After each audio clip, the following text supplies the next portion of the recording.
Well, you look around, you say, if they can beat Connecticut, then all they have to do is beat the winner of the Butler VCU game. If we can beat Connecticut, yeah, minor we details. We lost to Connecticut by 17 points back early out in Maui. Yeah, but I think that's a good distractions thing. in Hawaii. I think that's a good thing. It gets us in the proper mental spirit to go into a game like that. But Connecticut is very, very tough, and no one, the Kentucky fans and certainly the players, are not overlooking Connecticut. What has been the key to Kentucky's success late in the year? I think they've come together, really. They're just a bunch of young people, freshmen. We do have three upperclassmen that have contributed significantly. But I think just coming together, maturing these young people, three of them in particular, and then Harrelson really getting to play this year for the first time, slowly developing and getting in shape. And but still, we have our problems. Seem like people that are able to drive get a lot of layups against the Kentucky team. That has bothered me all along, particularly last year when we played West Virginia. They had a substitute guard in there that, I don't know, got about 16 points or something, just driving down the middle, and we don't seem to be able to keep people from driving down the middle, and we're not great shot blockers, but somehow we managed to pull it out. Now, you know what it's like to be a young college player and win a championship. You were a sophomore when Kentucky won. Right. And that was in the days when they had freshman teams, so that was the equivalent of being a freshman nowadays. Right. You also had players who stayed all 4 years in college. Oh, sure, no, everybody. Now I would assume it's a little more difficult to develop that cohesiveness that you'd like. The coaches really have to be psychiatrists, I think, to deal with these young people, one and done, so to speak, that just think they're good enough really for the NBA coming out of high school. They've already got that mind frame, and then you have to deal with these egos and set them down and discipline and monitor their playing time to try to get their attention the best you can, and hope they mature along the way. And thank goodness our young people have. I think more so than our team of last year. Now you see a team like VCU, which has a lot of upperclassmen, and they've developed as a team a little more mature.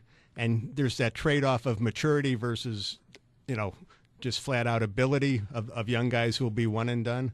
Right, and you got to be lucky.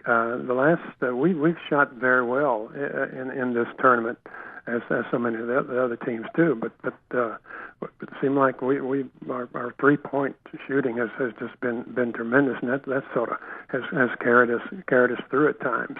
What's amazing is last year you had 5 players go in the first round in the NBA draft, and Calipari just comes back and wins again this year and does better with basically lesser talent, they're saying. Yeah, I call it a miracle, really. I've been saying that just with every win toward the end of the season, and then getting into winning the tournament, our Southeastern Conference tournament in Atlanta, then coming on through beating teams, West Virginia that beat us last year, then beating North Carolina that beat us earlier in this season, and beating them soundly, I think, and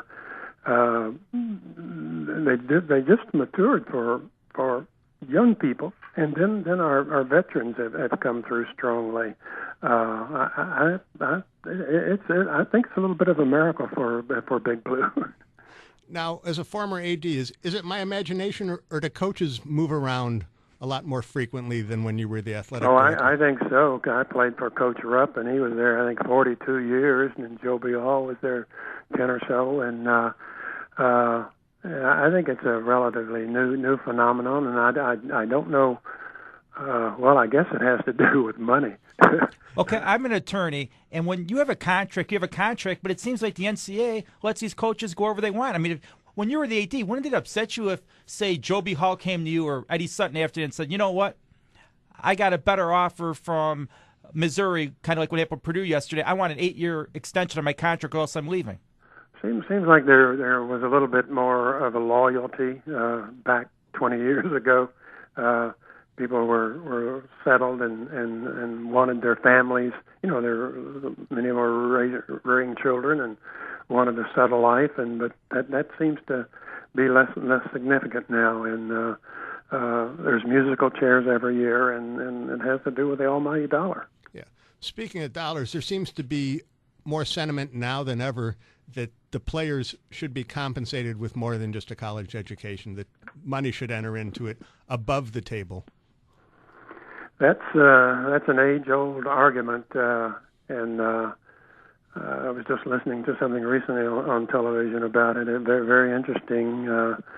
The money that comes into the NCAA is humongous, but it all comes from basketball. You know, they don't have anything to do with football. A lot of people don't understand that. They don't have anything to do with the bowl games. The NCAA only conducts championships in men's basketball, women's basketball, and then the other sports, which make no money whatsoever, and they fund all these sports out of that. There are a lot of people making a lot of money in the NCAA, no doubt about that, and could be seriously overpaid. But when you talk about paying student athletes, you know, there are thousands, actually hundreds of thousands of them, and you're talking about the women's golf team and the women's volleyball team and the men's track team, and you're talking about thousands and thousands going on a payroll. And if you do that, you're not going to have the money for the facilities, and you're not going to have the money for the uniforms, you're not going to have the money for travel, you're not going to be able to fund all these teams. So there is another side to it. Don't forget cheerleading. We have our first guest is still in studio. She was a lovable cheerleader, and you got to pay for those cheerleaders too. Absolutely. And Kentucky has won the national championship in that area time and time and time again, more than any other school. Now, once upon a time, you were a star NBA player with a phenomenal hook shot, a shot that no longer exists. You know, hasn't since Kareem Abdul-Jabbar pretty much left. We're never going to see that again, are we? I don't think so. Today's player is certainly more athletic than the players 20, 30, 40 years ago, and they use their quickness and their jumping ability to get off the shot, and somehow they don't have the patience to work on some of these areas. For instance, like the free throw. My God, if you can't make at least 70% of the free throw, you ought to stay there until you can hit 70 or 80%. Hit 7 out of 10. Any time sitting there, the coach ought to make you stay there.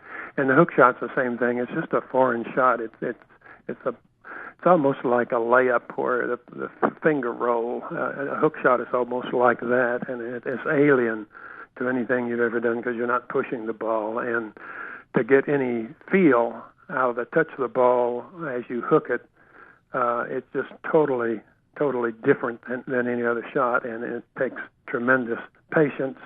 And my hook shot was developed over 6 or 8 years through high school and through college, and then on into professional basketball. Kept working on it and moving out a little farther with left hand and right hand, and different nuances with it. And I just don't think players now have the patience, and they don't maybe need it. Of course, Kareem Abdul-Jabbar, he certainly had 7 foot 2 or 3.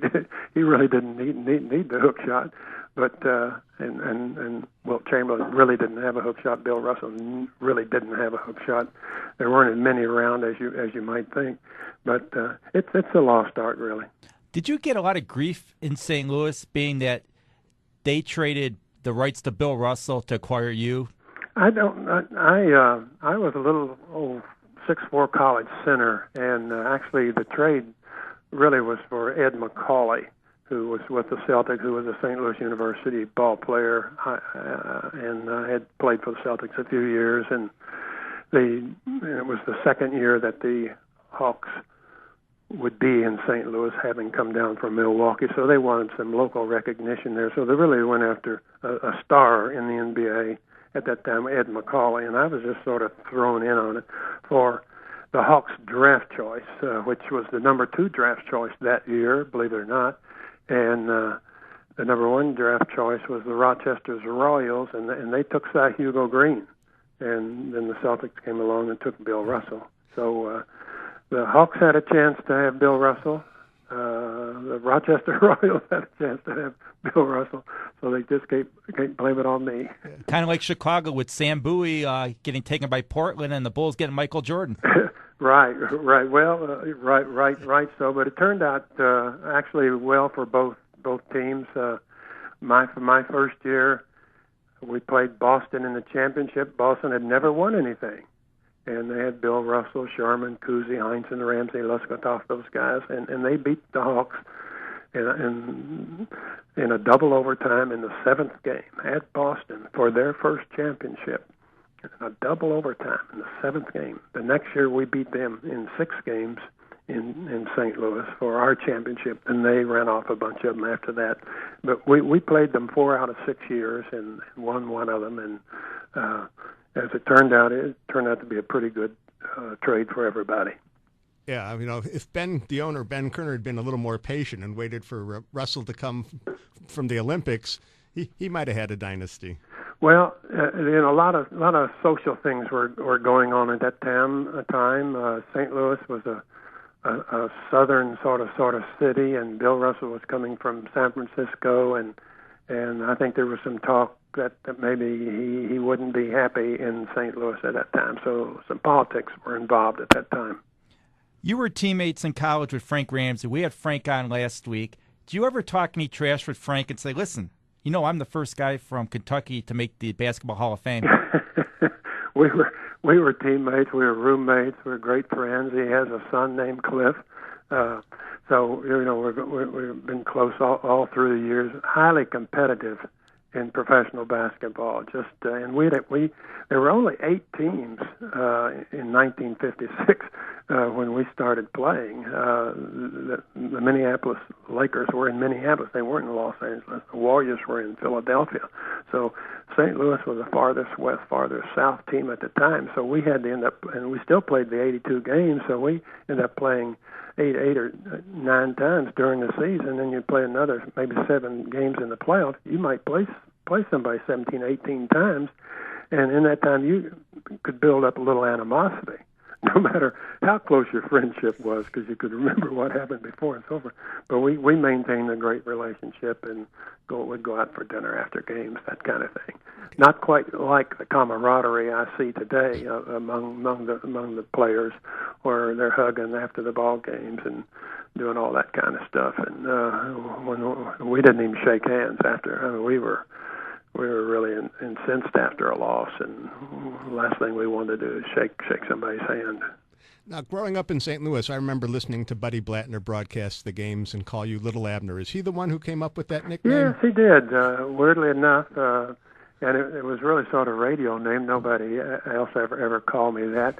And I asked him about it one time, and there was a Broadway show, Little Abner, which became a big movie and all that kind of thing. And the Broadway lead was, I think, Peter Palmer, isn't Palmer, and I think he had been a football player at Illinois, and he had the lead. He was a dark-headed guy about my size, and Blattner thought that I looked a little bit like a Little Abner, so he started calling me Little Abner, which stuck throughout all these years. We're going to have Clyde Lovellette on after you. Do you have any dirt on Clyde or any stories about him? Oh, Clyde was a natural comedian. Just one of the funniest natural guys, and he'll be funny on the radio too.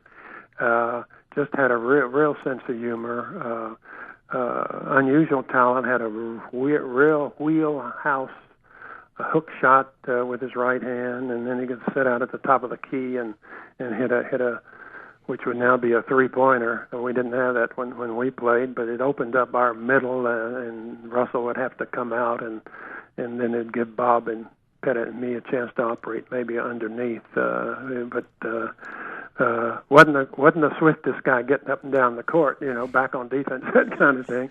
But he had a long, lustrous career, and Charlie Sher was our center from Bowling Green, Ohio, 6'10" guy, the year that we won it in '56 and '57. Then Clyde came in, and Larry Faust came in, and Zelmo Beatty came in. So we had quite a few big pivot men from year to year. Ben loved to bring people in.